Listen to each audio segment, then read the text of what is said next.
এই উম্মত তো এক নেকি দিয়া জান্নাতে যাবে। কয় নেকি দিয়া? একটা নেকি দিয়া জান্নাতে যাবে এই উম্মত। অন্য উম্মতের কথা জানি না আমি, এই উম্মত এক নেকি দিয়া জান্নাতে যাবে।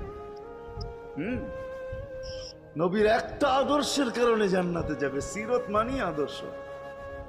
আর এটা আমরা কদমে কদমে মুহতাজ।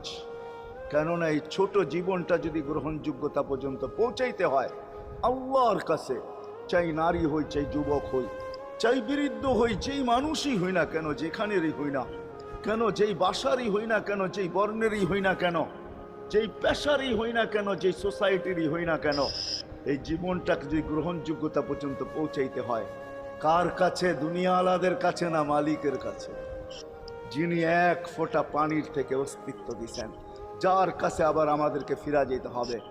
পালানের কোনো সুযোগ নাই। এই জন্যই কোরআন আমাদেরকে বোঝায় আইনাল মাফার। আল্লাহ বলতেছে কোথায় ভাগবে তুমি, বলো কোথায় ভাগবে?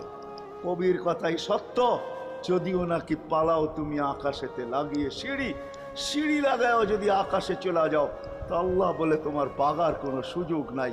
কেননা ইল্লা বি সুলতান, ওইখানেও আমার রাজত্ব, এইখানেও আমার রাজত্ব, ডাইনো আমার রাজত্ব, বামে আগে পিছে উপরে নিচে সর্বত্র আমার রাজত্ব। আমার রাজত্বের বাহিরে যাওয়ার ক্ষমতা তোমাদের নাই। দ্বিতীয় কথা এটো, আইনা আনা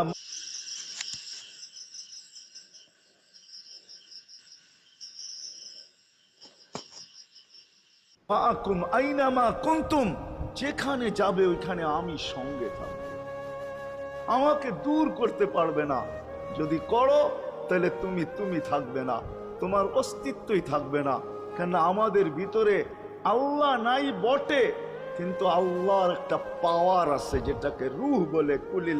কুলির রূহ মিন আমরি রব্বি। আল্লাহর একটা পাওয়ার, একটা সিফত, সবচেয়ে শক্তিশালী পাওয়ার যেটা, ওটা আমাদের ভিতরে আল্লাহ ঢুকায় রাখছেন, যেটাকে আমরা রূহ বলি। কোরআনের ভাষায় রূহ বলে, বাংলা ভাষায় আত্মা বলে। যেটাকে আমরা আত্মা বলি ওটা আল্লাহর হুকুম ছাড়া কিছু না। আল্লাহ বলে ওটা মনে করে নাও আমি তোমার ভিতরে আছি, কেন এটা আমারই জিনিস। কুলির রূহ মিন আমরি রব্বি। আমাকে পৃথক করলে আর তুমি থাকবে না। তখন তোমার চক্ষু থাকবে আইন লা তানজুর, তোমার চক্ষু থাকবে দেখবে না। উদুন লা তাসমা, কান থাকবে শুনবে না।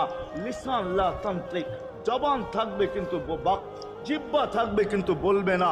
আকলুন লা তুমাইয়িজ, তোমার মগজ থাকবে ভালো মন্দ বুঝবে না। কলব লা তাতাফাক্কার, দিল থাকবে কিন্তু চিন্তা করার ক্ষমতা তোমার